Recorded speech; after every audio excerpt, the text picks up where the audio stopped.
उत्तराखंड के मुख्यमंत्री पुष्कर सिंह धामी ने मां अग्नेरी मंदिर में चैत्र अष्टमी मेला 2025 में भाग लिया और पूजा अर्चना की। सीएम धामी चैत्र अष्टमी मेले में शामिल हुए। अल्मोड़ा के चौखुटिया में मां अग्नेरी मंदिर में मेले का आयोजन किया गया। इस दौरान सीएम पुष्कर सिंह धामी का भव्य स्वागत भी किया गया है।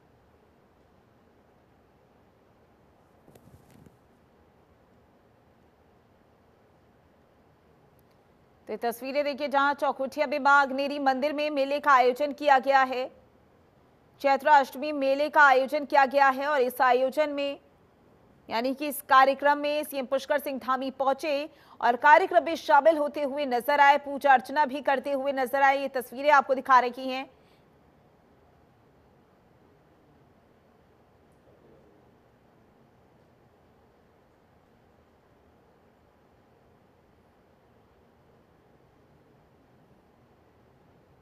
क्या काम कर रही है। आदरणीय प्रधानमंत्री जी के नेतृत्व में भारत की संस्कृति और विरासत का ये पुनरुत्थान का अमृत काल चल रहा है और इस अमृत काल को मैं स्वर्णिम काल कहूं तो कोई अतिशयोक्ति नहीं होगी। जैसे हमारे प्रधानमंत्री जी कहते हैं कि यही समय है और सही समय है, और हमारे राज्य के बारे में भी उनके मुख से बार बार कहता है, और पहली बार उनके मुख से बाबा केदार के धाम में ये शब्द निकला था कि आने वाला ये 21वीं सदी का तीसरा दशक उत्तराखंड का दशक होगा। इसका अर्थ है कि उत्तराखंड इन 10 सालों में प्रगति के शिखर पर होगा, गति के शिखर पर होगा, उन्नति के शिखर पर होगा, विकास के शिखर पर होगा। और आदरणीय प्रधानमंत्री जी के आशीर्वाद से लगातार हम अनेक क्षेत्रों में आगे बढ़ रहे हैं, अनेक नवाचार कर रहे हैं। आप देख रहे होंगे हिंदुस्तान के अंदर सबसे पहले आज यूसीसी जैसा कानून बनाने का अगर गौरव किसी राज्य और राज्यवासियों को प्राप्त हुआ तो वो देवभूमि उत्तराखंड के प्रत्येक जनगण मन को प्राप्त हुआ। हर एक जनगण मन इस कानून को बनाने का आज एक तरह से उसको गौरव प्राप्त हो गया है। भाइयों बहनों, अयोध्या में भव्य श्री राम मंदिर का निर्माण ही नहीं बल्कि आज काशी विश्वनाथ का कॉरिडोर हो, महाकाल लोक का निर्माण हो या बद्रीनाथ धाम, केदारनाथ धाम का निर्माण हो, हमारी जो धार्मिक धरोहरें हैं उनको सजोया जा रहा है, उनको संवारा जा रहा है, उनको आगे बढ़ाया जा रहा है। उसे अगर कुछ एक शब्दों में व्यक्त करना हो तो बड़ा कठिन काम है, शब्दों में उसको व्यक्त नहीं किया जा सकता है। यह अमृत काल है जिसमें भारत पुनः विश्व गुरु बनने की तरफ आगे बढ़ चुका है। तेजी से इस विकास की गंगा को आगे की तरफ आज गति मिल चुकी है। आदरणीय प्रधानमंत्री जी के मार्गदर्शन में हमारी उत्तराखंड की सरकार भी अनेक नवाचारों को आगे बढ़ा रही है, हमारे धार्मिक स्थलों का पुनरुत्थान कर रही है, अनेक सारे हमारे नए नए नवाचार, नए नए प्रोजेक्ट आगे बढ़ रहे हैं जिनके बारे में अभी अजय टमटा जी बता रहे थे। चाहे केंद्रीय विद्यालय यहाँ खुलना हो या हमारे अनेक इसी क्षेत्र में, इसी द्वाराहाट विधानसभा में, रानीखेत विधानसभा में, आसपास के क्षेत्रों की मैं बात करूं तो इस बार प्रधानमंत्री ग्रामीण सड़क योजना में 27-28 सड़कें हमारी इसी क्षेत्र के लिए स्वीकृत हुई है, जो अपने आप में आने वाले समय में एक विकास का मील का पत्थर साबित होंगी। अनेक क्षेत्रों में आज ये विकास के काम आगे बढ़ रहे हैं। अभी मैं आ रहा था तो मैंने देखा कि ये सड़क में थोड़ा अभी गड्ढे हैं। भाइयों बहनों, मैंने आते आते ही बात कर ली और ये सड़क जल्दी से जल्दी बनकर तैयार हो जाएगी। मैं आज आपको इस मंच से कहना चाहता हूं, आज एक और हमारी सरकार राज्य के सुदूरवर्ती जिलों में गांव तक सड़क, शिक्षा, पेयजल जैसे महत्वपूर्ण कामों को लगातार आगे बढ़ा रही है। वहीं दूसरी ओर आज जहां चार धाम केदारखंड के अंदर आज अनेक तरह से विकास के अनेक नए नए आयामों को छू रहे हैं, अनेक सुविधाएं बन रही हैं, वहीं मानस खंड के अंदर या कुमाऊं क्षेत्र के हमारे सभी मंदिरों को मानस खंड मंदिर माला मिशन के तहत एक सर्किट बनाकर उनके विकास को आगे बढ़ाया जा रहा है, उनको नवनिर्माण और पुनर्निर्माण किया जा रहा है। मंदिर माला मिशन के अंतर्गत सर्किट बनाकर पहले चरण में 16 मंदिरों को हम नवनिर्माण और पुनर्निर्माण कर रहे हैं। भाइयों बहनों, इसी क्रम में चौखुटिया के नौवाड़ा में मां नैथना देवी मंदिर को पर्यटन स्थल के रूप में विकसित किया गया है। वहीं भूमिया मंदिर मासी को भी पर्यटन स्थल के रूप में विकसित किया जा रहा है। आने वाले समय में भैरवनाथ मंदिर, लोहागढ़ी, भैरव मंदिर, पांडुखाल, मां नंदा देवी, कोटियाताल को भी धार्मिक पर्यटन के रूप में विकसित किया जाएगा।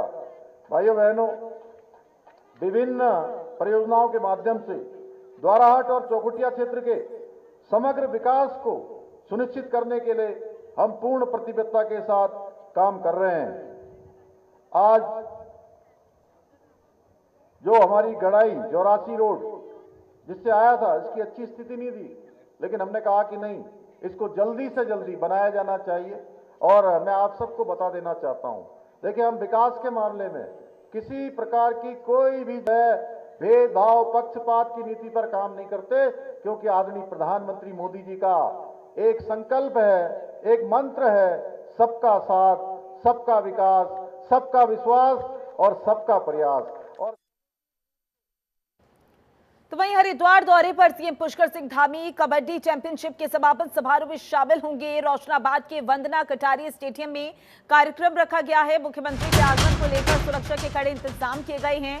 प्रशासन और पुलिस ने सुरक्षा के कड़े इंतजाम किए हैं। बता दें आपको, सीएम पुष्कर सिंह धामी आज हरिद्वार पहुंचेंगे। सीएम धामी रोशनाबाद स्थित वंदना कटारिया स्टेडियम में उत्तराखंड कबड्डी एसोसिएशन द्वारा आयोजित युवा चैंपियनशिप के समापन समारोह में भाग लेंगे। मुख्यमंत्री के आगमन को लेकर सुरक्षा के कड़े इंतजाम किए गए हैं। आयोजन में बड़ी संख्या में खिलाड़ी और गणमान्य व्यक्तियों के शामिल होने की संभावना है। ये बड़ी जानकारी, बड़ी खबर आपकी टीवी स्क्रीन पर। हरिद्वार दौरे पर सीएम पुष्कर सिंह धामी इस दौरान कबड्डी चैंपियनशिप के समापन समारोह में शामिल होते हुए नजर आएंगे। समापन समारोह को लेकर सभी तैयारियां पूरी हो चुकी हैं। रोशनाबाद के वंदना कटारिया स्टेडियम में कार्यक्रम रखा गया है।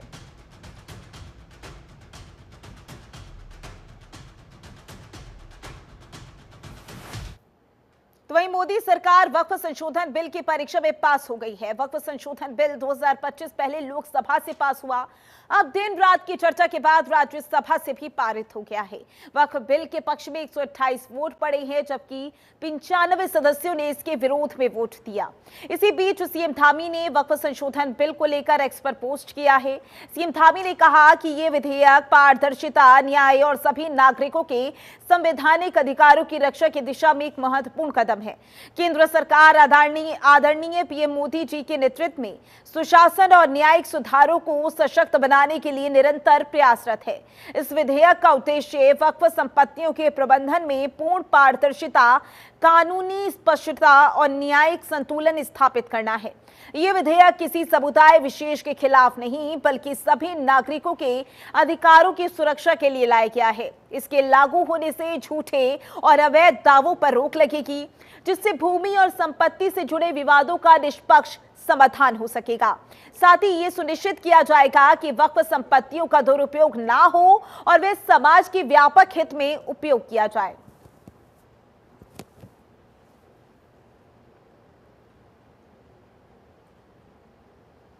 तो वहीं उत्तराखंड में चारधाम यात्रा जल्द शुरू होने जा रही है। ऐसे में राज्य सरकार यात्रा में व्यवस्थाओं को बेहतर करने के लिए तैयारी में जुटी है। इस कड़ी में मुख्य सचिव के निर्देश के आधार पर 4 सीनियर आईएएस अधिकारियों को अलग अलग धामों में व्यवस्थाओं को लेकर रिपोर्ट तैयार करने की जिम्मेदारी दी गई है। ये अधिकारी मुख्य सचिव को निरीक्षण के बाद अपनी रिपोर्ट देंगे। अधिकारियों को नामित करने का मकसद चारधाम यात्रा में मौजूद कमियों का आकलन करना है, ताकि समय से पहले ही सभी व्यवस्थाओं को दुरुस्त कर लिया जाए। सचिव पीवी पुरुषोत्तम गंगोत्री धाम की यात्रा व्यवस्था देखेंगे। यमुनोत्री धाम के लिए सचिव नीरज खैरवाल नामित किए गए हैं। तो वहीं बद्रीनाथ धाम की जिम्मेदारी सचिव आर राजेश कुमार को दी गई है। वहीं केदारनाथ में सचिव युगल किशोर पंत यात्रा व्यवस्था देखेंगे।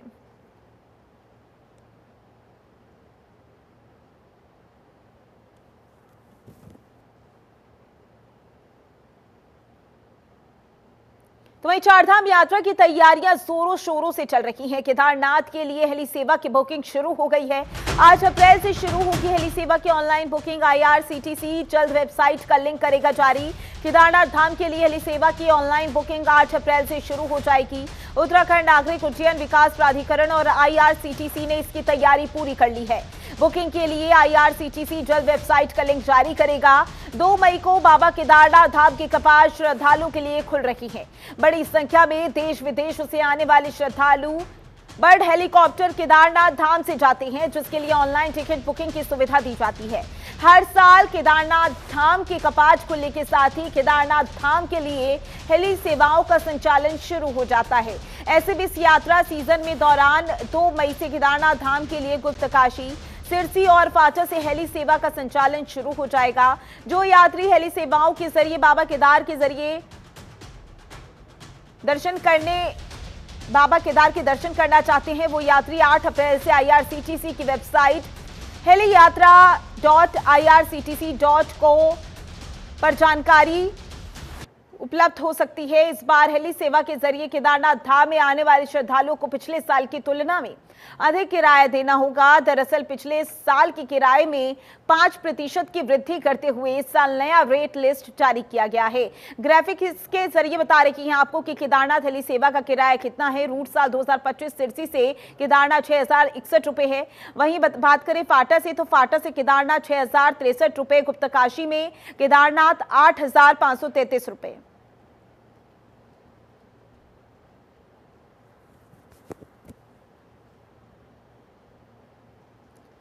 तो चारधाम यात्रा को लेकर तैयारियां जोरों शोरों से चल रही हैं। हेली सेवा भी शुरू की जा रही है।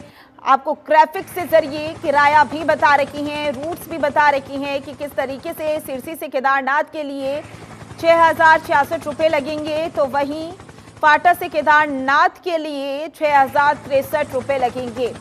इसके अलावा अगर बात की जाए गुप्तकाशी से केदारनाथ के लिए, तो 8533 रुपए हेली सेवा के लिए लगेंगे।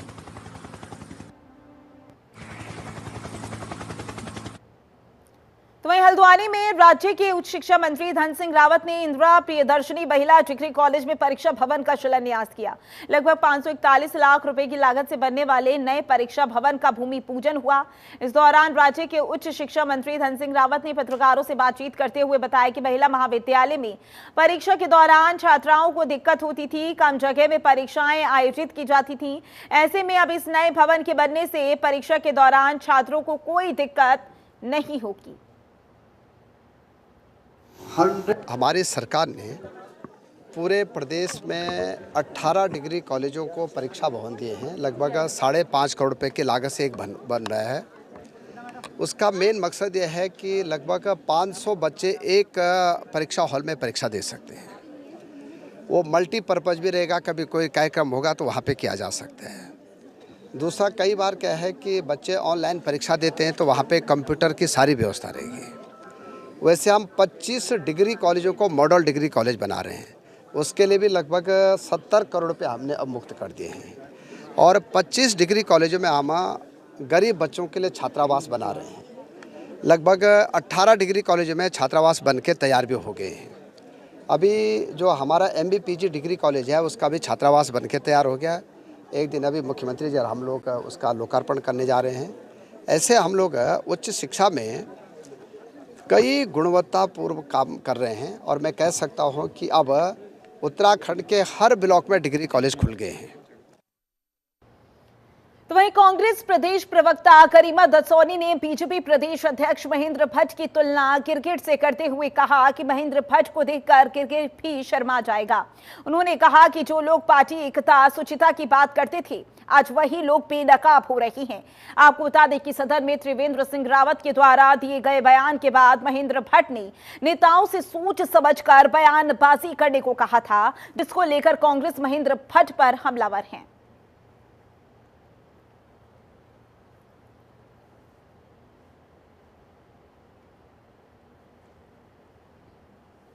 ये घमासान देखकर वाकई बहुत मजा आ रहा है कि जो लोग अनुशासन की बड़ी बड़ी बातें करते थे, राजनीतिक शुचिता की बड़ी बड़ी बातें करते थे और पार्टी के अंदर एकता की बड़ी बड़ी बातें करते थे, आज वो बेनकाब हो रहे हैं जनता, मीडिया और विपक्ष के सामने। और महेंद्र भट्ट के लिए तो मुझे ये कहना है कि गिरगिट भी शर्मा रहा होगा आपका रंग बदलना देखकर। मतलब आपने गिरगिट को भी पछाड़ दिया, क्योंकि कल आपका बयान जो आपने मोर्चा त्रिवेंद्र रावत के खिलाफ खोला हुआ था, वो बयान आया कि लोगों को अपनी वाणी पर कंट्रोल होना चाहिए और जनप्रतिनिधि को सोच समझकर बोलना चाहिए। ये वो कह रहा है जो व्यक्ति खुद राज्य आंदोलनकारियों को और भूतपूर्व सैनिकों को सड़क छाप कह चुका हो। और ऐसे में आज जब हाईकमान का डंडा आया होगा और दलित वोट खिसकते हुए नजर आए होंगे, तो ऐसे में अपने बयान से पलटते हुए नजर आ रहे हैं महेंद्र भट्ट और ये कहते हुए नजर आ रहे हैं कि मेरे सांसद ने किसी का नाम नहीं लिया। तो वहीं कांग्रेस के वरिष्ठ नेता और केदारनाथ विधानसभा से पूर्व विधायक मनोज रावत ने प्रदेश सरकार पर कई गंभीर आरोप लगाए। उन्होंने कहा कि रुद्रप्रयाग जिले के रुद्रपुर गांव में जबरदस्ती गोचर की भूमि पर 220-33 केवी उप स्थान का निर्माण का प्रयास जा रहा है। उन्होंने कहा कि रुद्रपुर गांव में आज भी 200 से ऊपर परिवार रहते हैं, जिनके पास करीब 500 से ज्यादा पशुधन है। इस गांव में यही एक गोचर भूमि है, जिस पर भी निर्माण कार्य हो जाने पर गोचर के लिए कोई भूमि नहीं बचेगी। यही कारण है कि गांव के लोग भी इसका विरोध कर रहे हैं। वहीं केदारनाथ की विधायक आशा नौटियाल ने कहा कि ये मामला अभी कोर्ट में है और उन्होंने भी गांव वालों से मिलकर उनकी समस्याओं को जाना।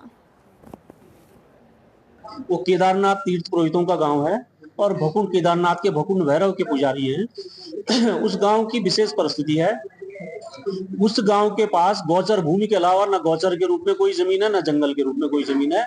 उस गौचर की भूमि को सरकारी अधिकारियों ने षड्यंत्र करके और फर्जीवाड़ा करके पिटकुल नामक सरकारी एक कंपनी को दे दिया है और लगभग 10 में वन भूमि हस्तांतरण हो गया है और 13 में इन्होंने लीज करी है। जो सुप्रीम कोर्ट के छत्तीसगढ़ सरकार बनाम पाकुर जागरण समिति निर्णय के विरोध में है, उत्तराखंड सरकार के जीओ हैं कि आप गौचर की भूमि नहीं दे सकते हैं, उसके बावजूद गौचर की भूमि धोखा गांव वालों से धोखाधड़ी करके सरकार ने ली है। ये ग्रामीण लोग हर स्तर पर अधिकारियों से लेकर के मुख्यमंत्री तक के हर स्तर पर इसका विरोध कर चुके हैं, लेकिन इसके बावजूद 18 मार्च को स्थानीय प्रशासन, पुलिस, पिटकुल और ठेकेदार गुंडागर्दी के साथ इनके गांव में आया। महिलाओं के साथ बहुत अभद्रता हुई है, महिलाओं के गहने छीने गए हैं, महिलाओं की चूड़ी, आज भी उस सड़क पर महिलाओं की चूड़ियां गिरी हुई हैं, चूड़ियां तोड़ डाली गई हैं। ऐसी अभद्रता आज तक के पहाड़ के इतिहास में कभी नहीं हुआ है। तो ये लोगों ने हम तय किया है। देखिए, मैंने पहले भी कहा है कि मामला कोर्ट के विचाराधीन है, तो जब कोर्ट का डिसीजन उसमें आएगा उसके बाद हम आगे उस पर चर्चा कर पाएंगे। क्योंकि मैं भी गांव वालों के जो जहां पर वो निर्माण होना है, मैं भी वहां गई थी, गांव वालों से मेरी भी बात हुई और मैंने उनसे भी वहां भी यही कहा कि जब कोर्ट के विचाराधीन मामला है तो कोर्ट के डिसीजन होने तक वहां पर कोई काम नहीं होगा और जब कोर्ट का डिसीजन आएगा तो उसके बाद ही आगे की कार्रवाई होगी। वहाँ के लोग उन्होंने कहा कि माननीय मुख्यमंत्री जी से भेंट वार्ता करनी है, तो निश्चित तौर पर मैंने प्रधान जी और कुछ लोग, हमारी बहनें यहाँ आई थी, माननीय मुख्यमंत्री जी उनको मिले। तो वहीं उत्तराखंड में धामी सरकार ने हरिद्वार और देहरादून के कुछ इलाकों के नाम बदलने की घोषणा की है। इसके बाद विशेष तौर पर देहरादून के मियांवाला का नाम बदलने जाने को लेकर सियासत शुरू हो गई है। कांग्रेस पार्टी के नेताओं ने मियांवाला का नाम बदले जाने की कड़ी आलोचना की। पार्टी के प्रदेश महामंत्री और राज्य आंदोलनकारी राजेंद्र शाह का कहना है कि सरकार को इतिहास की जानकारी नहीं, नाम बदलने से पहले सरकार को इतिहास की जानकारी ले लेनी चाहिए थी। उन्होंने कहा कि स्थान के नाम बदलने वाले जो भी लोग इसमें इन्वॉल्व थे, उन्होंने पहले इतिहास की जानकारी हासिल कर लेनी चाहिए थी, लेकिन ऐसा नहीं हुआ। इसके साथ ही कांग्रेस पार्टी का कहना है कि नाम बदलने से प्रदेश का कुछ भला नहीं होने वाला। तो तब हमें नहीं, देखिए, पहली बात तो ये है कि नाम बदलने से पहले जो भी लोग इसमें इन्वॉल्व हैं उनको कम से कम इतिहास की जानकारी होनी चाहिए। मैं मियाँ वाले की खास तौर पर बात करना चाहूँगा। आज़ादी से पहले यहाँ पर 2 परिवार आए थे, एक रांगड़ परिवार और एक मियाँ वाला परिवार। तो मियाँ परिवार है वो टिहरी के अंदर जो है, टिहरी गढ़वाल में ठाकुर होते हैं और वो मियाँ उनकी जाति है। ऐसे ही ठाकुर जो है मियाँ जाति के, वो हिमाचल में भी है और जम्मू कश्मीर में भी है। तो वो परिवार जब वहाँ पर आज़ादी से पहले आए थे तो तब यहाँ पर बसाकत बहुत कम थी, और उसके बाद जब लगातार लोग आते रहे तो लोगों ने कहा भी कि वो पुरानी जगह कौन सी, उन्होंने कहा जो मियाँ वाला है, मतलब जो मियाँ परिवार थे उनके नाम से। अब आपको ये लगा कि शायद ही अल्पसंख्यक मियाँ हो, तो जानकारी के अभाव में आपने उसका नाम भी बदल दिया। और मेरा ये कहना है कि अगर नाम बदल के अगर इस सियासत से कोई फायदा होता है, उत्तराखंड को कोई लाभ होता है, तब तो ठीक है, नहीं तो मेरा कहना है धामी जी से कि आप जो ये उत्तर प्रदेश की जो जिस तरह की राजनीति है उसको उत्तराखंड में लाकर क्यों इस तरह को आगे बढ़ा रहे हैं। मैं समझता हूँ ये उचित नहीं है। और अगर इस तरह की बातें अगर उत्तराखंड में होंगी तो मैं समझता हूँ ये यहाँ के लोग इसको बर्दाश्त करने वाले नहीं हैं। तो वहीं जिलाधिकारी संदीप तिवारी ने सीएम धामी के निर्देश पर बद्रीनाथ और हेमकुंड साहिब की यात्रा के सुचारू संचालन के लिए बद्रीनाथ धाम से चमोली तक यात्रा मार्ग के खतरनाक स्थलों का निरीक्षण किया और इस दौरान उन्होंने बीआरओ और NHITCL के अधिकारियों से सुधारीकरण कार्य की जानकारी लेते हुए आवश्यक निर्देश दिए। चारधाम यात्रा की तैयारियों को लेकर जिलाधिकारी ने प्रशासन की टीम के साथ चमोली जिले के बलराम पुल JP बैराज के समीप लाम पकड़ का स्थलीय निरीक्षण किया। इस दौरान उन्होंने अधिकारियों को बद्रीनाथ धाम की यात्रा शुरू होने से पूर्व हाईवे को सुचारू यातायात के लिए तैयार करने के निर्देश दिए। जिला अधिकारी ने पाताल गंगा में हाईवे के समीप स्थित पीपल के पेड़ को सुरक्षा की दृष्टि से दीवार बनाकर सुरक्षित करने के निर्देश दिए। तो वहीं चंगड़ी में भूस्खलन से प्रभावित व्यक्ति को मुआवजा देकर शीघ्र हाईवे का सुधारीकरण कार्य शुरू करने की बात कही। माननीय मुख्यमंत्री जी के निर्देश थे कि नियमित रूप से जो है मॉनिटरिंग की जाए सड़कों की, यात्रा मार्ग की। तो कल चमोली से बद्रीनाथ धाम का निरीक्षण किया गया, जिसमें 2 एजेंसीज हैं, NHITCL और BRO। तो काम अच्छा चल रहा है, तीव्र गति से चल रहा है और आशा है कि यात्रा से पहले सुगम बना दिया जाएगा इन सबको। तो फिलहाल BRO के जो नए ब्रिजों का निर्माण हो रहा है उसमें अच्छी गति देखने को मिली है और लामबगड़ में जहाँ पे कंजेशन पॉइंट रहता था वहाँ भी अच्छी कार्य प्रगति देखने को मिली है। तो कुछ ब्रिजेज ऐसे हैं जो इसी यात्रा सीजन में कमीशन हो जाएंगे, स्टार्ट हो जाएंगे और 1-2 ब्रिजेस ऐसे हैं जो नेक्स्ट यात्रा सीजन तक तैयार हो जाएंगे। लेकिन उनके लिए भी व्यवस्था ये रखी है कि यात्रा पूरी सुचारू रहेगी, डबल लेन चलेगा और जहाँ जहाँ पे स्लाइडिंग जोन्स आए थे जैसे हाथी पहाड़ और मारवाड़ी पुल के पास, वहाँ थोड़ा सा कंसर्न अभी है क्योंकि काम थोड़ा स्लो था। तो BRO को निर्देशित कर दिया है कि उसको भी तेजी से काम किया जाए। फिलहाल के लिए इस बुलेटिन में बस इतना ही। बने रहे जनतंत्र टीवी के साथ। नमस्कार।